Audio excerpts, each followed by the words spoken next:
ভাবুন তো, একটি শহর যেখানে মানুষ যতই হাঁটছে প্রতিটি পদক্ষেপে বাতি জ্বলে উঠছে, বিজ্ঞাপন বোর্ড উজ্জ্বল হয়ে উঠছে, এমনকি ট্রেন স্টেশনের আলো জ্বলে যাচ্ছে কেবল মানুষের হাঁটার শক্তি থেকে।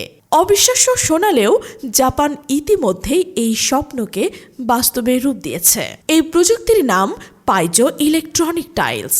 গল্পটা শুরু হয়েছিল 19 শতকের শেষ ভাগে। দুই ফরাসি বিজ্ঞানী কিউরি ভাইরা প্রথম লক্ষ্য করেন যে কিছু পদার্থ চাপ দিলে ভোল্টেজ তৈরি হয়। সেই আবিষ্কার থেকেই জন্ম নেয় এক নতুন ধারণা, চাপের শক্তিকে বিদ্যুতে রূপান্তর করা। বহু বছর ধরে গবেষণার চেষ্টা করছেন এই বাস্তব জীবনে ব্যবহার করার। শেষ পর্যন্ত সেই অসম্ভবকে সম্ভব করেছে জাপান। ভাবা যায়, শুধু হাঁটার শক্তি দিয়েই বিদ্যুৎ। যেখানে টাইলস বসানো হয় সেখানে মানুষের শরীরের ওজন চাপ সৃষ্টি করে। সেই চাপ যান্ত্রিক শক্তিকে বদলে দেয় বৈদ্যুতিক শক্তিতে। তারপর সেই শক্তি জমা হয় ব্যাটারিতে, আর সেখান থেকেই চালানো যায় আলো, স্ক্রিন কিংবা ছোট ইলেকট্রনিক যন্ত্র। 2008 সালে টোকিওর শিনজুকু রেল স্টেশনে প্রথম পরীক্ষামূলকভাবে এই টাইলস বসানো হয়। প্রতিদিন প্রায় 38 লক্ষ যাত্রী যাতায়াত করে সেখানে। এক কথায় মানুষের ঢল। তাই এটি ছিল প্রযুক্তি পরীক্ষার জন্য সবচেয়ে উপযুক্ত স্থান। প্রথম দিকে প্রতিটি পদক্ষেপে তৈরি হতো মাত্র 0.1 ওয়াট বিদ্যুৎ, কিন্তু ক্রমাগত উন্নতির ফলে এখন একটি টাইলস থেকেই উৎপন্ন হচ্ছে প্রায় 300 ওয়াট বিদ্যুৎ। শুধু শিনজুকু স্টেশনে পদচারণা থেকেই প্রতিদিন হাজার হাজার কিলোওয়াট বিদ্যুৎ তৈরি হতে পারে। সেই বিদ্যুৎ দিয়েই জ্বলে উঠতে পারে স্টেশনের আলো, বিজ্ঞানের বিশাল বোর্ড কিংবা তথ্য প্রদর্শনকারী স্ক্রিন।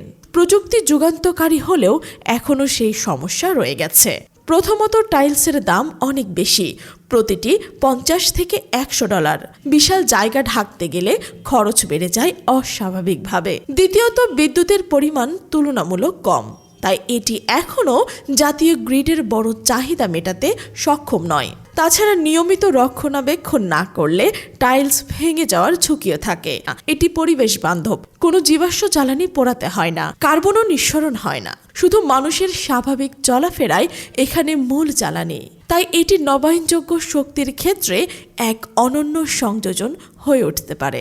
জাপান ইতিমধ্যেই ক্রীড়া স্টেডিয়ামে এই প্রযুক্তি ব্যবহারের পরিকল্পনা করেছে। ফুটবল কিংবা বেসবল ম্যাচে হাজারো দর্শকের পদক্ষেপ থেকেই মাঠের আলোকসজ্জা চালু হবে। ভাবতে কি অবাক লাগে না?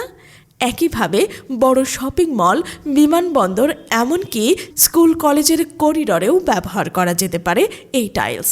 রোবট, বুলেট ট্রেন থেকে শুরু করে অত্যাধুনিক টয়লেট, জাপান সবসময় প্রযুক্তির দুনিয়ায় এক ধাপ এগিয়ে থেকেছে। এবার মানুষের হাঁটা থেকে বিদ্যুৎ উৎপাদনের এই প্রচেষ্টা সেই ধারাবাহিকতায় আরেক বিস্ময়কর অধ্যায়। আজ হয়তো প্রযুক্তিটি এখনও সীমিত, খরচ বেশি, ব্যবহার কম, কিন্তু বিশেষজ্ঞরা বলছেন যখন খরচ কমবে ও দক্ষতা বাড়বে তখন শুধু জাপান নয়, বিশ্বের নানা ব্যস্ত শহরের রাস্তা, রেল স্টেশন, বিমানবন্দর সবই হয়ে উঠবে এক একটা শক্তির উৎপাদনের কেন্দ্র। মানুষের প্রতিটি পদক্ষেপ শক্তির প্রতিটি উৎস। ভবিষ্যতের শহরগুলো হয়তো সত্যি হাঁটাহাঁটির শব্দে জ্বলে উঠবে আলোর ঝলকানিতে। আর এই সম্ভাবনার দরজা খুলে দিয়েছে উদ্ভাবনের অগ্রদূত জাপান।